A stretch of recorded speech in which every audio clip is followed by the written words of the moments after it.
A 7-year, $175 million deal for a Dominican third baseman. No, not ours.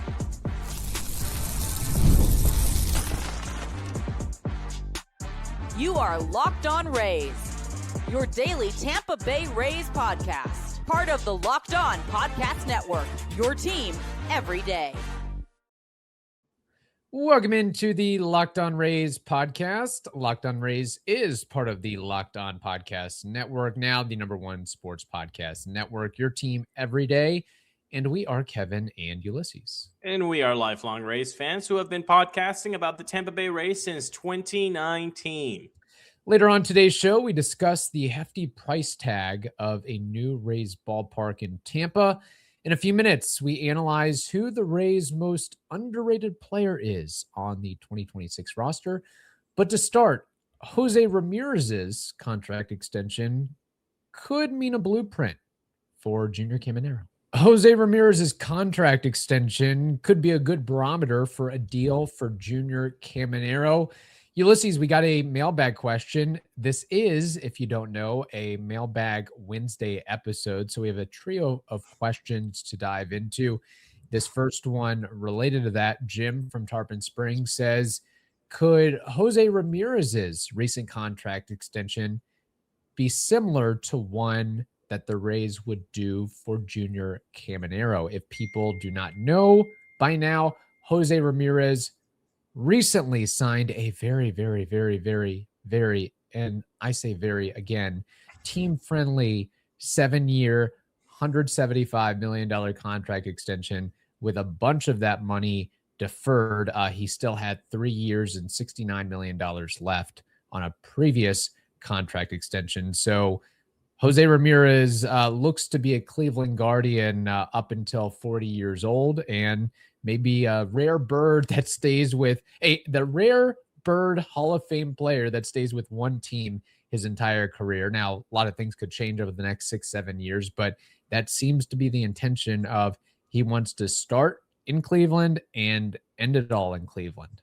Must be nice, Cleveland fans. So enjoy that. You have a Hall of Fame player that wants to remain in your town and your city, represent your colors, represent your uniform. That's awesome. That's what we want to, and that's why in the cold open, you do have the longing of wanting to sign an extension that is not to someone who is going to get themselves basically arrested for indiscretions with minors.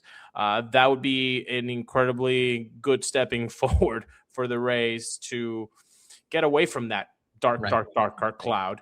And that person would be Junior Caminero, another third baseman, another Dominican, who, by the way, if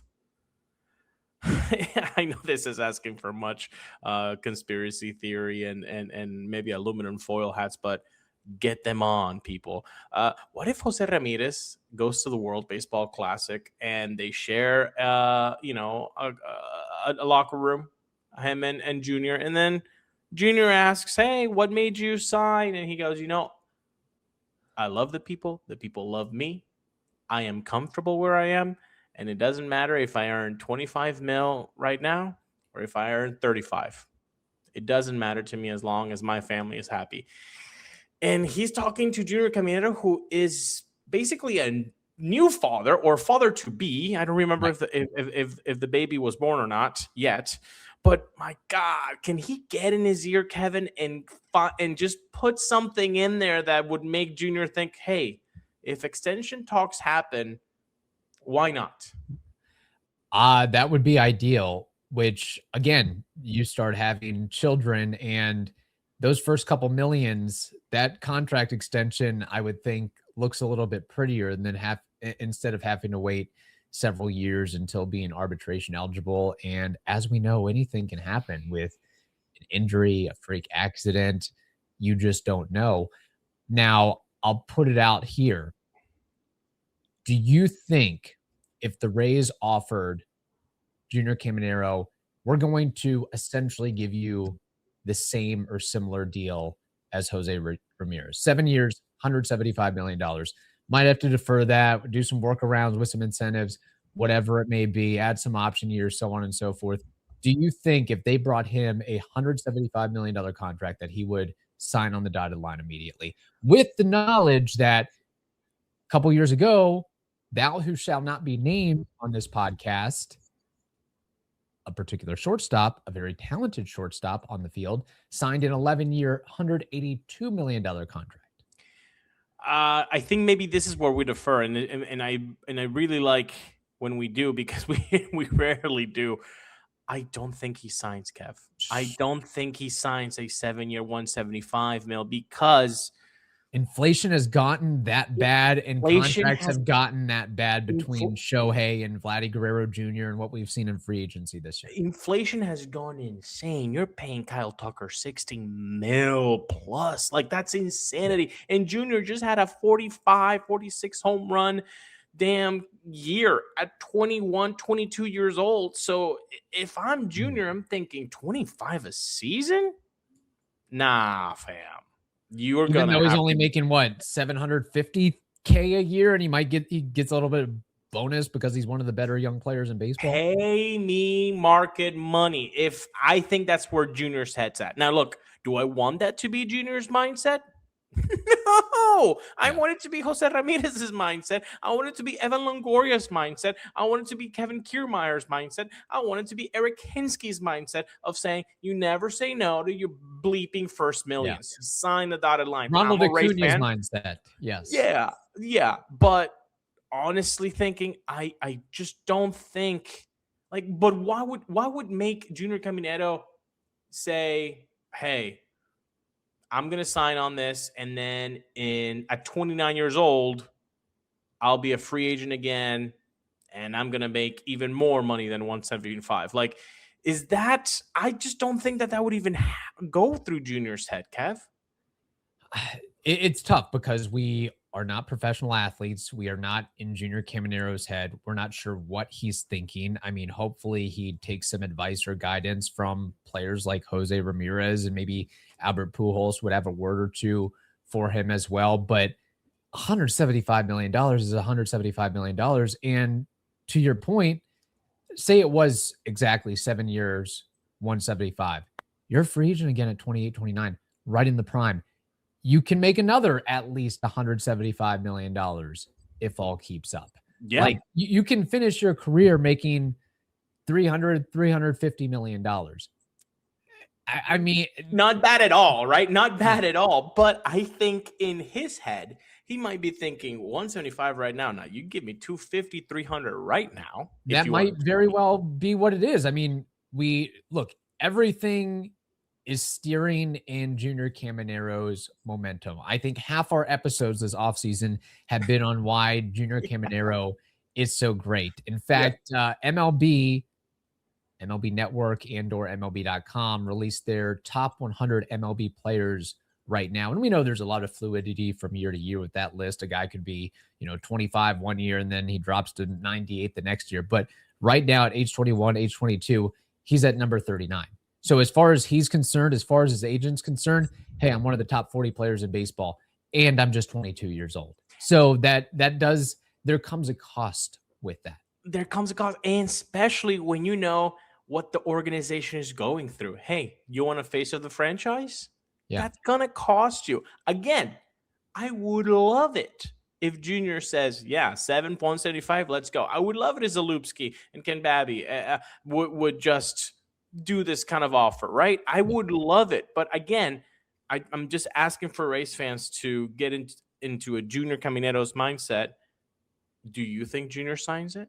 I just don't think that he would. I would love it if he did. I just don't think he would, man. And that sucks. But I think that number at least has to start with a 2.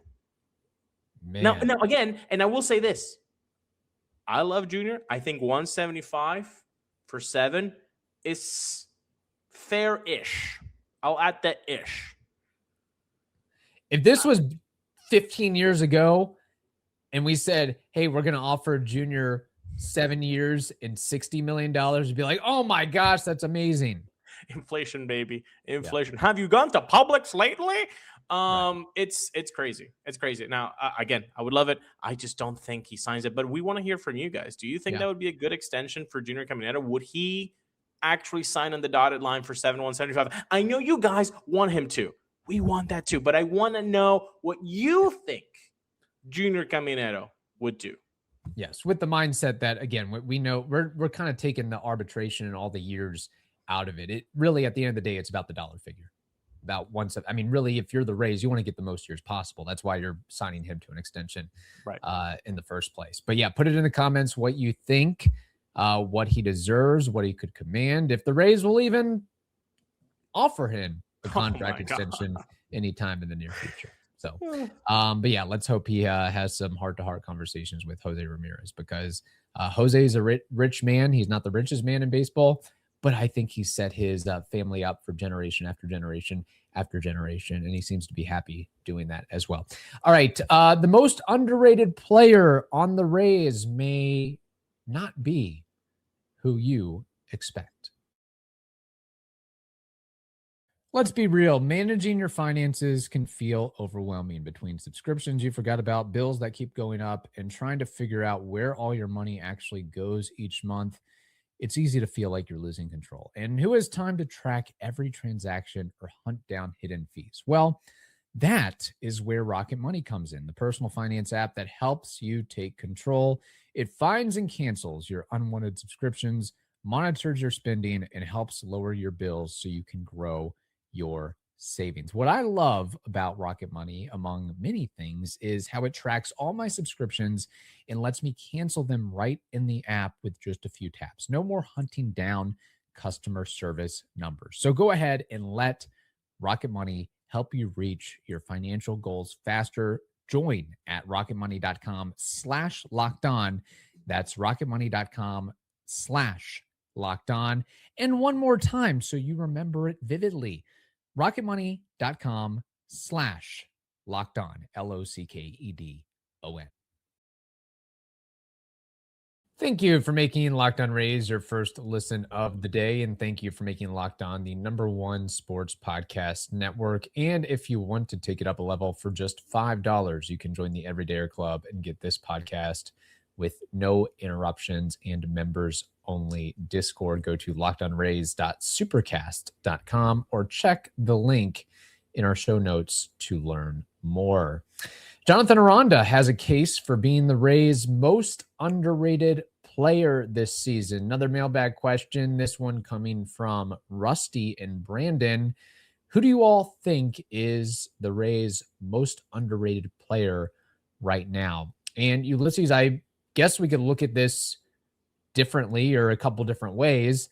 You know, who is the most underrated player nationally across baseball on the Rays, and or who is the most underrated player to the fan base, maybe. So, I mean, maybe locally, you know, if you're a Rays fan, perhaps Taylor Walls, because he gets so much hate and vitriol because of his offense, but we can't forget about what he provides defensively. But I would think overall, all in all, on the whole, Jonathan Aranda could make a really good case for being the most underrated player on the Rays right now. A couple reasons, because last year he got hurt, and I think during that time and over the course of the year, it was the Junior Caminero show. It became the Yandy Diaz show, the Brandon Lau show. I mean, those guys putting up eye-popping numbers, and it's almost like we forgot that, yeah, Jonathan was an all-star, and he put up a really good season himself. You just wish he had played 145 or 150 games instead of 106. And you are even forgetting two guys that might have had even more hype around them this season than Jonathan Aranda. Deservedly so. You got Drew Rasmussen, another fellow all-star, right? And Chandler Simpson, because he had so much hype, right? Well commanded. But yeah, Aranda had the production, had the numbers. Unfortunately, like you said, he got hurt there. Stanton running over him at the Bronx. But Yeah, he came back. You know, we had that back and forth in September. Like, should he come back? You know, like Yeah. the season's lost and all that. Dude came back and jacked a homer like on his first game. Like, what a dude! Like Yeah. I don't think the fandom understands how much Jonathan Aranda has hit in the minors, and now given an open lane in MLB, he just showed you just have to give me at bats now. Let's hope he's not a Josh Lowe 2.0 where he has one good season and he Exactly. falls off from there. That's the worry that I at least have personally, and I know that you have it too, and maybe some of the Locked On Race listeners have it as well.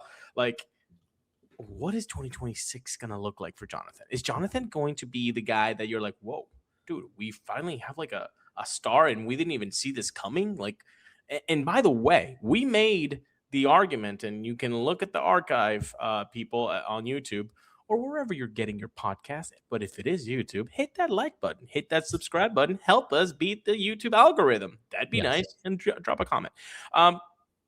You can look back, and we make the argument, dude, he could have been a Gold Glove at first base. Yeah. He had the numbers defensively there to make a case for himself. It's just, you know, with the innings played, it might have hurt his chances. But you've got a guy now that can rake and could possibly become a really dependable Gold Glove type first baseman, and nobody saw that coming. Yes, Jonathan Aranda is definitely the most underrated race player. To your Taylor Walls point, though, I will say, first of all, very cheeky. I appreciate the cheekiness, yes. Number one. Number two, I think we're at a point with Taylor Walls that nobody can deny what he does well, which is plate discipline, which is his base running and his incredible defense. I don't think in the year of our Lord 2026, any Rays fan that wants to no ball or wants to pretend that they know ball, they can't say anything bad about Taylor Walls regarding those three things. Yeah. But we enjoy people that can bleeping hit, man. At least hit just normally. Right. Like, just give us a chance. And he just doesn't give you a chance with the bat. He just doesn't. He just doesn't. So it's incredibly frustrating. And that's why he might, locally, you're right, he might be the most underrated player that the Rays have. Yeah, but the antithesis offensively to Taylor Walls is Jonathan Aranda. I mean, just to remind the folks out there, in 160, give me the numbers. Give me the numbers. Hype me up, man. Hype me up on January 28th. Yes, in 106 games, he put together a 3.5 WAR season, 316 batting average, 393 on base percentage, 489 slug, 883 OPS, 146 OPS plus. I do not know what Junior Caminero's OPS plus is off the top of my head, but I would imagine that Jonathan Aranda, gives him a run for his money. Now, I know only 14 home runs, and that's probably why Aranda is a little bit underrated, because when you think of a first baseman, you think of a guy like Pete Alonso, you think of a guy like Carlos Pena, you think of a guy that he can walk out of bed and get you 32 to 35 jacks. But not all players are meant to be that. But Aranda, I think if he can... How many games? 106. So I guess if we extrapolate that to a true full season... Could be 20. For 2022, which I will take that. I mean, I would take 14 with those other numbers that he had. 100%. I mean, again, we cannot overstate the OPS and the on-base percentage and his line drive approach. And I was digging into his numbers a little bit more. This past season, his breakout season, he doubled his line drive rate from previous seasons. He also showcased an ability to hit the ball up the middle extremely consistently, and his exit velocity and hard hit percentage were the highest they've ever been. So you're talking about a guy that, he's going to hit a home run every now and again, but he's not going to necessarily get in trouble with the pop out or the grounder. He's hitting line drives all day pretty much. And that's how you get to hitting 315 and only 14 homers and, however many doubles he has as well. But what we're really hoping is that he continues this trend that he's on in 2026. And boy, oh boy, he's certainly earned it, because he had to fight and claw for the Rays to give him a chance. And now he has that chance, and he just can't get hurt. Maybe this should be a segment in a future episode. So go ahead and take note, Kev. Perhaps the first contract extension that needs to happen isn't Junior. It's Jonathan Aranda. Maybe it is Jonathan Aranda because he would be a lot cheaper. That is 100%. I would give him a 7-year, $40 million deal right now, $50 million deal. Well, he would probably say no to that, but the point is taken. Yeah. The point is taken. Yeah. Hey, you can always say no. That's what counter offers are for. You got to start somewhere. You don't want to start at the top. Yeah, no, don't do that. You got to start with a low ball and work your way up to the middle. All right, moving on. Speaking of money, a $2.3 billion price tag for Rays Ballpark isn't a very good look for obtaining public subsidies and support. Thank you for listening to the Locked On Rays podcast and making us your first listen every day. We appreciate it. We are, of course, part of the Locked On Podcast Network, the #1 sports podcast network in the land. The projected price tag for new Rays Stadium means a long road ahead. The final mailbag question that we have comes from @LongoFan08. What do you guys think of the Rays' $2.3 billion cost estimate for a new ballpark? This was recently reported by the Tampa Bay Times. In fact, our friend of the program, Colleen Wright, was one of the first to report on this. And I guess it's all still speculation because the Rays haven't shared anything as to what their plans are, or what they truly actually want, or what they're asking for. But that number, for what it's worth, has been floated about in the ether. $2.3 billion for a ballpark, which spanks the previous deal that the Rays had in St. Petersburg before the hurricane and Sternberg messed everything up. That was a $1.3 billion stadium project. So we've just in a matter of less than a year, I guess, we've added another $1 billion to the price tag. And you want to pay Junior $175? No, we don't do that. Inflation here. Look, I'm Colleen Wright, friend of the pod. She said, I asked what Tampa would be willing to give toward the stadium effort. Castor said, we're still in negotiations and really nothing to be released publicly now. I don't think it'd be fair to anybody involved. We are just continuing to present numbers and go back and forth. It's a negotiation, just like every other real estate deal. So I'm hopeful, obviously, with everything that's happening with the stadium, that it does get done. I will say, though, it did surprise me to see that big of it. Was sticker shock. And if you continue, she did end up saying there is definitely a line of what that means financially. So more to come on that, because we have always said that we wanted to keep the Rays in the Tampa Bay area, and we will do everything in our power to ensure that that happens. But there's going to be a line. There's going to be a line. There has to be, Kev. So there's got to be a line. You can't run wild with it, especially as much criticism as public financing and subsidies have gone for stadiums, not just the one we're talking about here, but in all sports across the countries, across the country. It's taken on a sour look. It's how did this county or this city cough up this much money for this stadium in this place? It's always going to have a bad omen to it, if you will.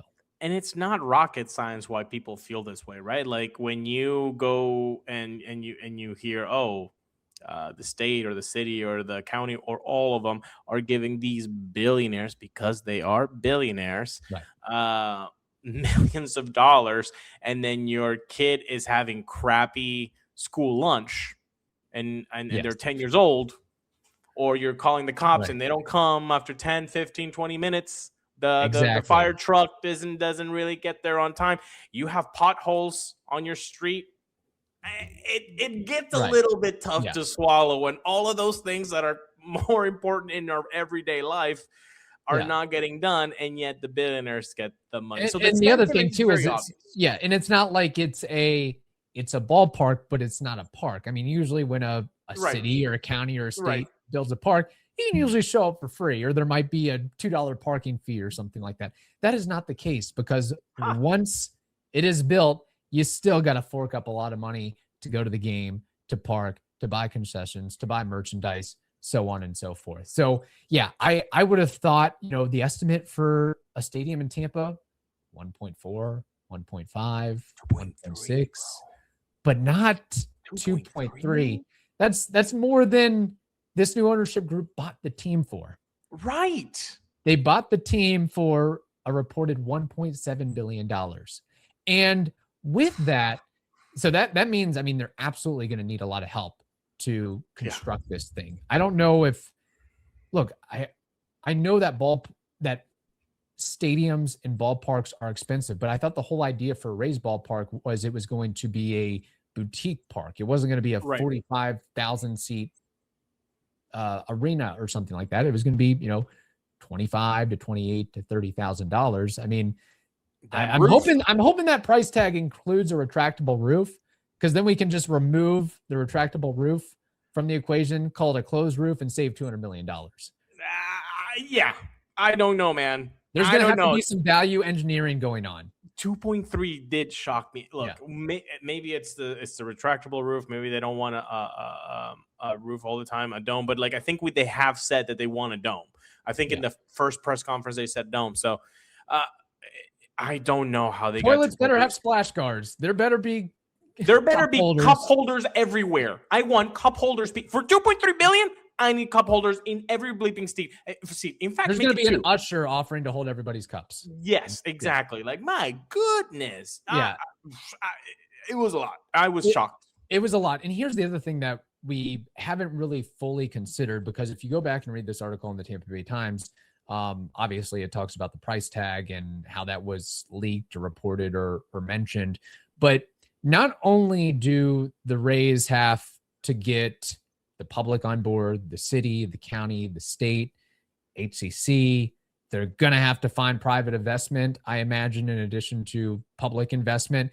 But there's also the Tampa Sports Authority, which is a pretty powerful organization in itself. So there are a lot of interests at hand and at play that are going to have their hand in this thing. So it's really going to take yeoman's work for this new ownership group to keep everybody happy, shake all the hands, kiss all the babies, and raise as much money as you can for this stadium. But there has to be a line with what the city, the county, and the state will fork up, because you talk about certain buying groceries can be very expensive, and getting potholes fixed can be very expensive, and having police and fire rescue show up on time. Those are all important things. And then we're talking about, hey, as a government agency, we're going to use monies, hundreds and hundreds of millions of dollars to build this ballpark, which I'm okay with, but it can't be a $2.3 billion ballpark. I can't. And by the way, teachers getting paid $50,000 to teach the future of America. Nah, fam, that's not the way to do it. That's not the way to do it. So it's very tough to swallow $2.3 billion price tag when all of those other things are not getting fixed. Yeah. So put it in the comments what you thought about this price tag coming forth. I just think it just means there's going to be a lot more conversations and a lot more red tape and a lot more economic studies. And this thing could get dragged out longer than we hoped it would, just based on this figure. When I saw the $2.3 billion tag, this was me. Yeah. If you're watching YouTube, yes, that is all of us right now. Gosh, darn it. Yes. On that note, we hope you all have a wonderful day. Stay safe, and we will talk to you later. We also want to remind you to check out the Everydayer Club. Get this podcast with no interruptions, no ads, and members-only Discord. Just go to lockedonrays.supercast.com or check the link in the show notes to learn more.